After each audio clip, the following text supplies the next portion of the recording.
Watch it anytime You anywhere. watched the There's also show? Newsmax.com for you. More than 7 million Americans have downloaded the Newsmax app, and it's free to do that. You have to watch Newsmax for real news, for real people, and tune in tonight.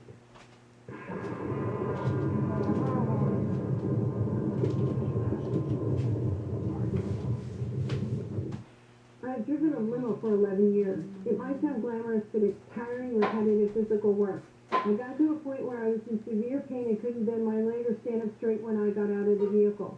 Then I fell and jarred my neck really bad. I could not drive or lift anything for months. When I heard Dr. Wallace on Coast to Coast AM with George Norrie, everything he said made sense. Once I eliminated the bad foods and started giving my body the right nutrients, I could feel the difference right away. I started sleeping through the night.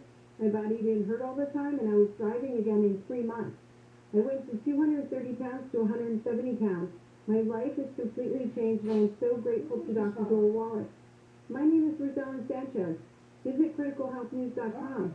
Sign up for the newsletter to receive Dr. Wallace's 10 Best Foods list and other invaluable nutritional advice. Call 855-949-RADIO to speak to an experienced nutritional consultant. That's 855-949-7234 and criticalhealthnews.com.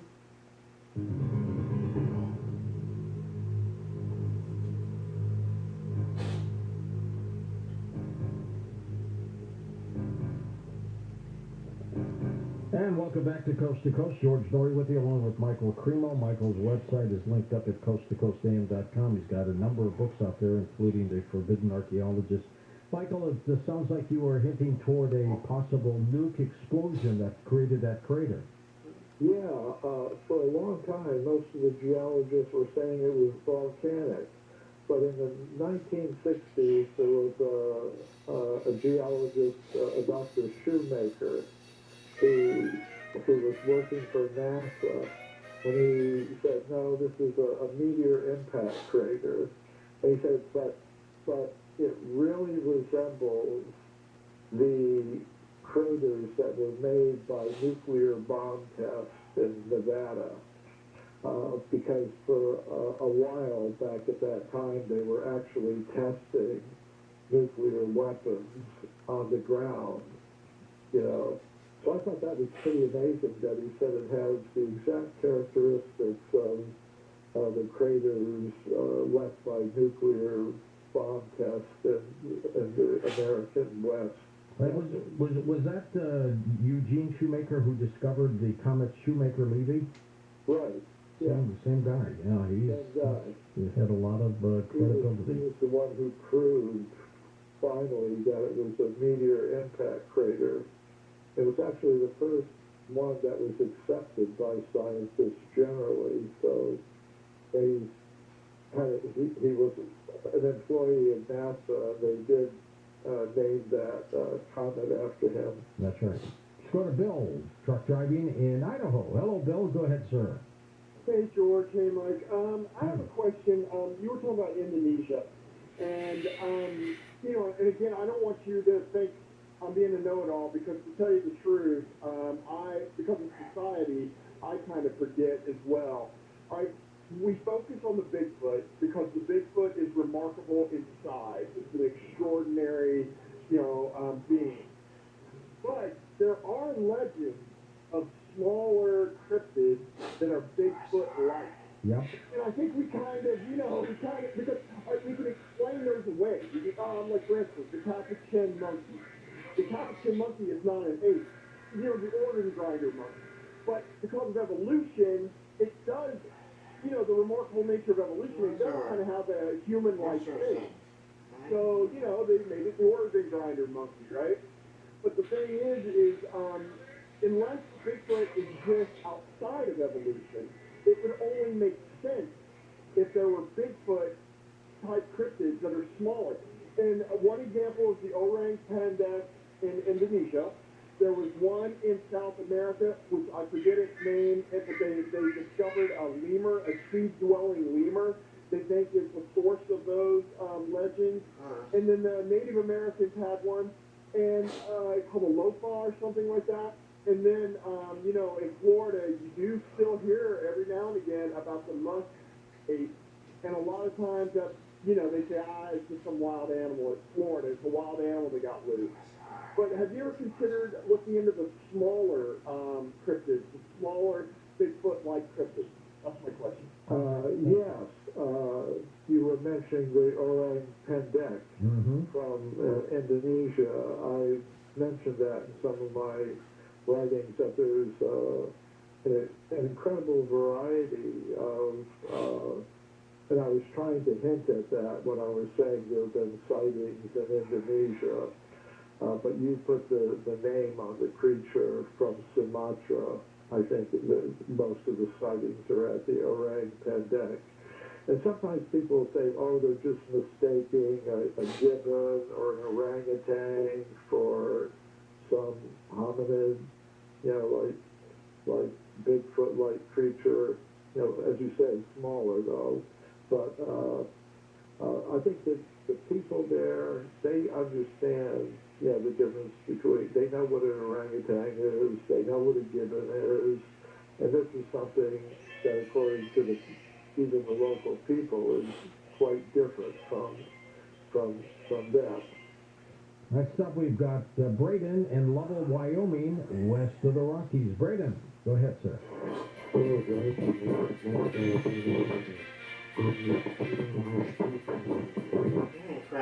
Let's go with one first, Braden, okay?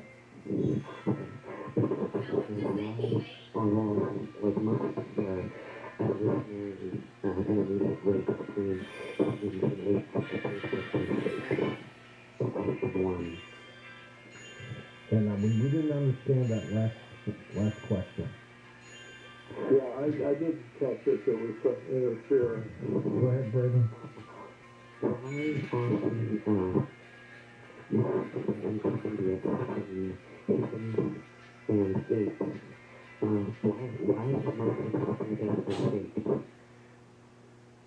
still didn't get that. I'm still, I also, there's some crackling noise. Yep. He was talking about humans and apes, if there's any distinction, I would guess, between them. They're close on the DNA scale, aren't they? I see what you mean. Yeah, they say sometimes that there's a small difference between the human DNA and the ape DNA. And, sometimes a small difference can have a very big effect. Depends upon what part of the genome we're talking about. And then another point is that what genes do, the coding genes do, is they give the cell guidance about how to produce a certain type of protein molecule. So bodies the structure of them is basically protein. And that's all that a gene does. It instructs the cell how to produce some amino acids, a particular string of them that results in the production of a certain type of protein. And since our bodies are very similar in one sense, it's kind of expected that the DNA is going to be the same. But there's still, even small changes in the DNA can have big effects. So I think those are a few considerations on that point. Bill in Los Angeles, take it away, Bill. Good to have you with us. Hi, George. Michael, I'm sure you're familiar with this claim that's been made for about 20 years, that every modern human has, on average, 4% Neanderthal DNA. Is that correct? Sometimes it's said like that, for some living human population, sure. Right, and if that's true, and I'm not disputing that, then how can it be that Homo sapiens are classified as a separate species from Neanderthals, given that, for example, 10 years ago in northeast China, they found bones in a cave of Homo sapiens and Denisovans that were actually immediate family relatives based on DNA. The title of the article was something like Homo sapiens and Denisovans had a good party. And if that's true, then this whole theory that Neanderthals are separate from us is just wrong, because different species, by definition, cannot interbreed and reproduce. Yeah, I think you're raising a very important point. The whole question of species is a very controversial one, even within those circles of archaeologists, anthropologists, and biologists. And they know they've got big problems with the species question. In my book, Forbidden Archaeology, I basically accepted their terminology as a framework to discuss the question of human origins and antiquity. Like, okay, they say there's a difference between Neanderthals and anatomically modern humans, but then I would ask, yeah, well, how do you explain the presence of this bone, which you consider to be anatomically modern human, and these very, very ancient layers of rock?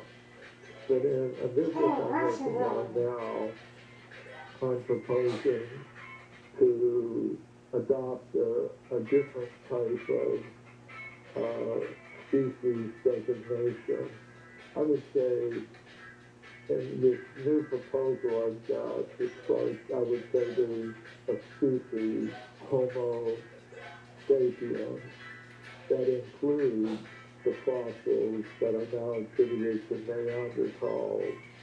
So you'd have Neanderthals would be Homo sapiens Neanderthalensis. Yeah, modern human beings would be Homo sapiens sapiens.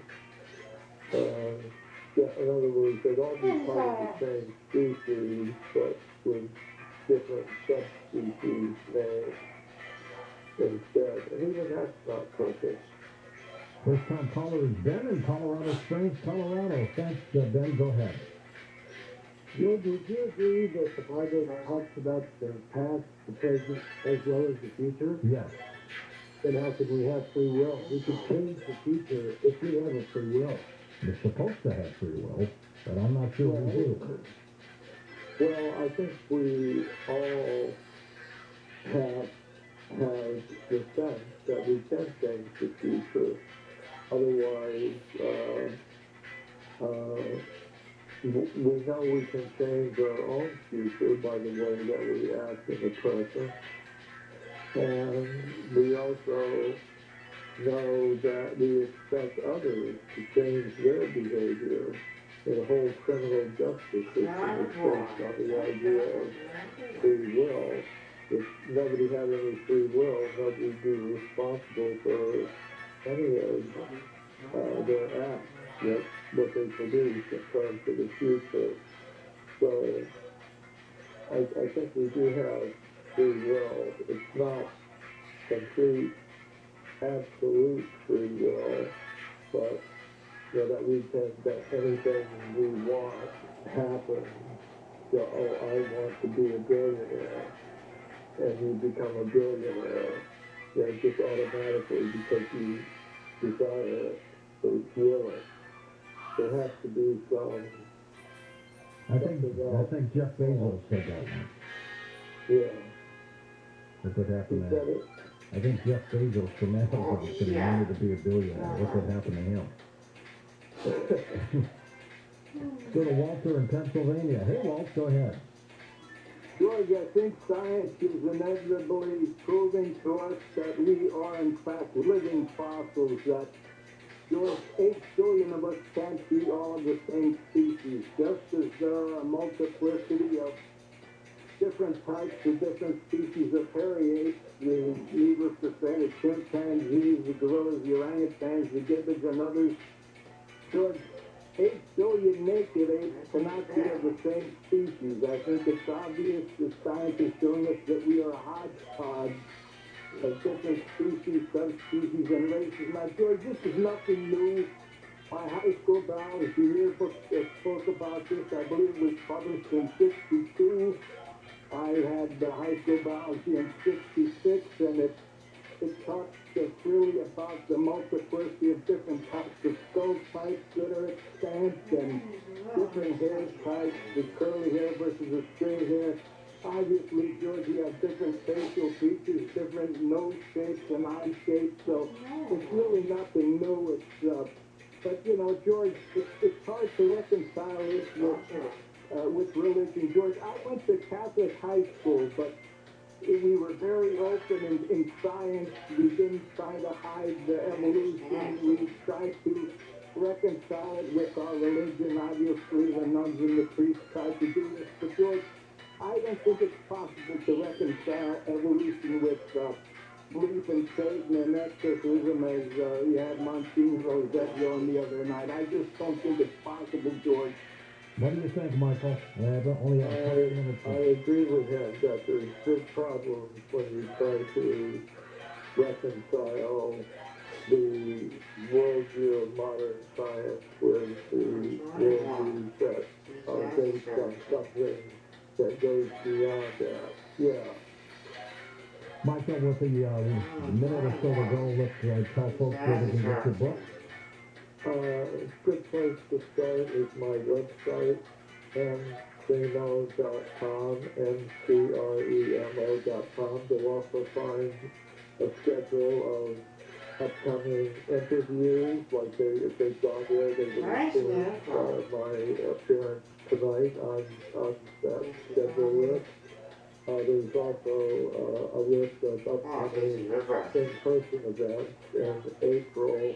I'm going to be speaking at a conference at Mount Shasta. Details about that can also be found on the website. You going to be live in person or on Zoom? It's scheduled to be an in-person event. It's going to be called the, let me see if I've got it here, the Living Truth Summit, April 1 through 4.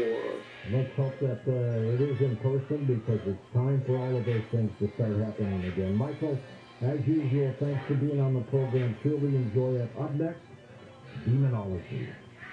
Do you have a photo that you think would interest the Coast to Coast audience? We're always on the hunt for unique and unusual images for our photo gallery. To submit your image, simply go to coasttocoastam.com and mouse over the media button on the upper navigation bar, and you'll see the submission options.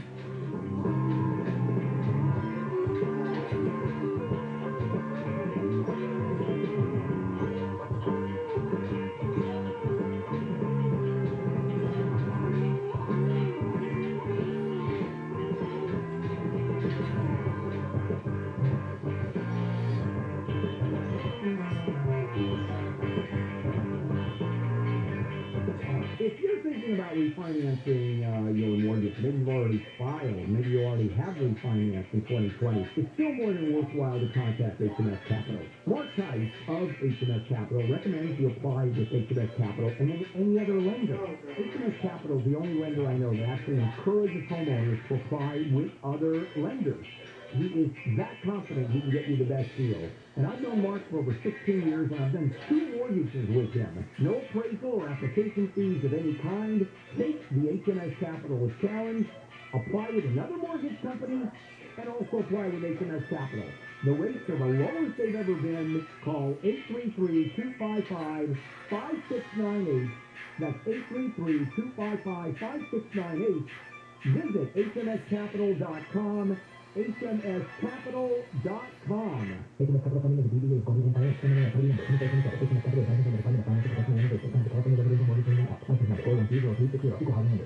survived winter in Siberia, my mother told me, by literally eating dirt. Hello, I'm John McCoyan, owner of Rooter Hero Plumbing. I can't imagine living like that, but dirt, my mom told me, had nutrients.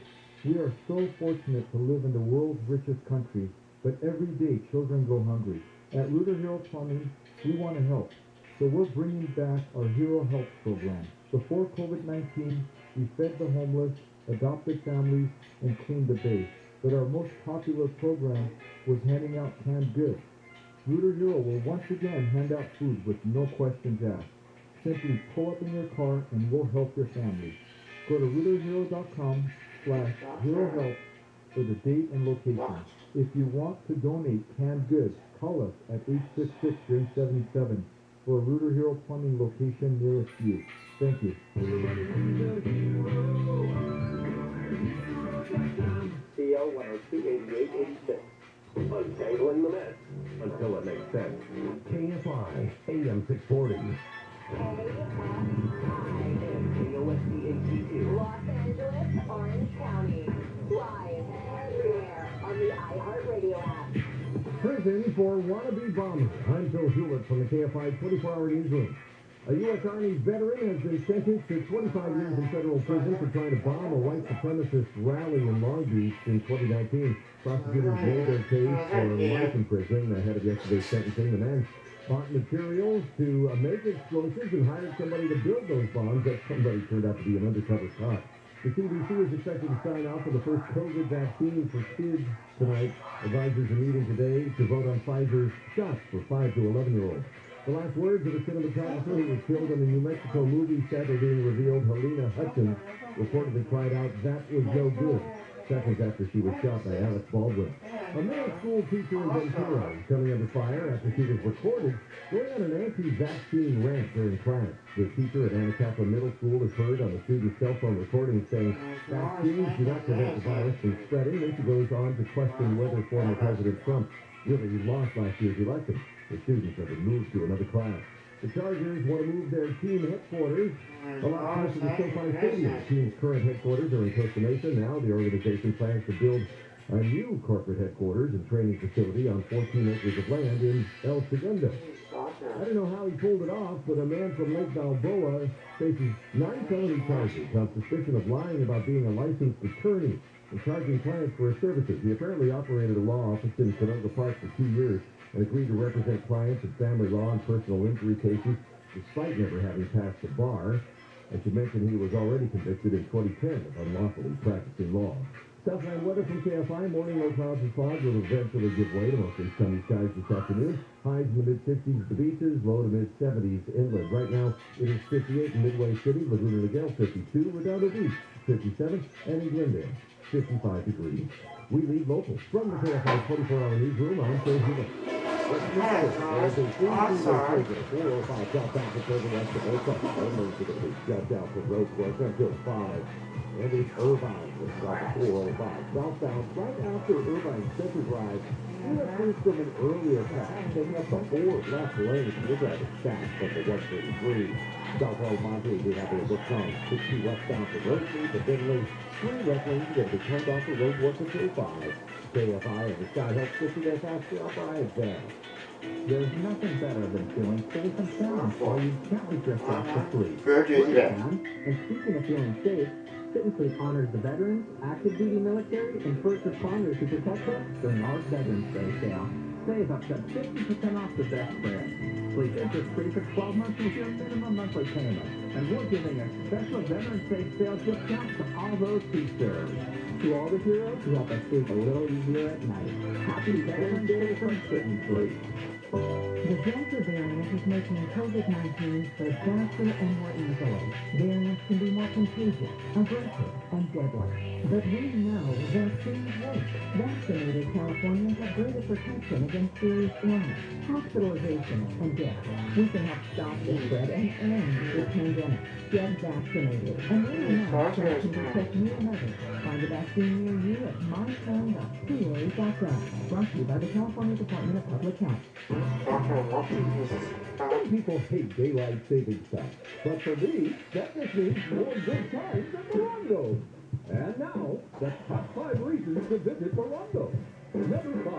Consider Central Silverhead. Get a Mickey buffet server when you earn 500 points on your reward card through April 9th. Number 4. Robin Dick, live November 13th. Only a few seats left. It's yours now.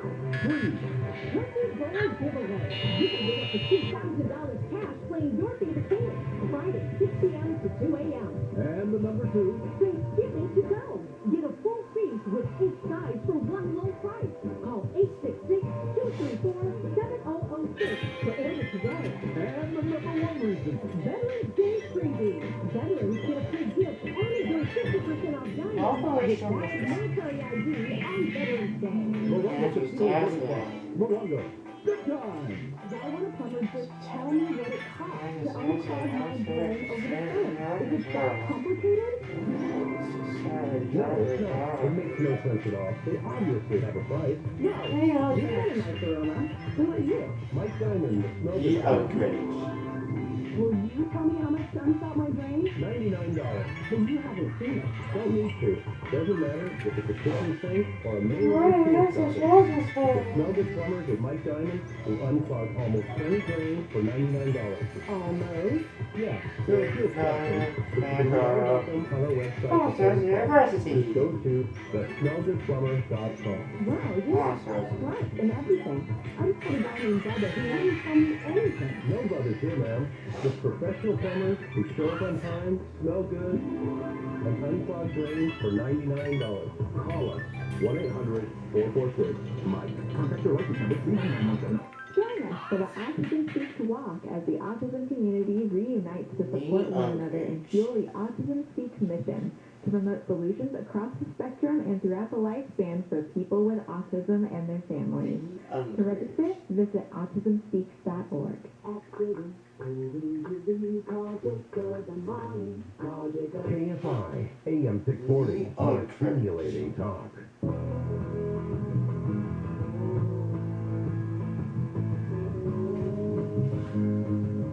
The outrage.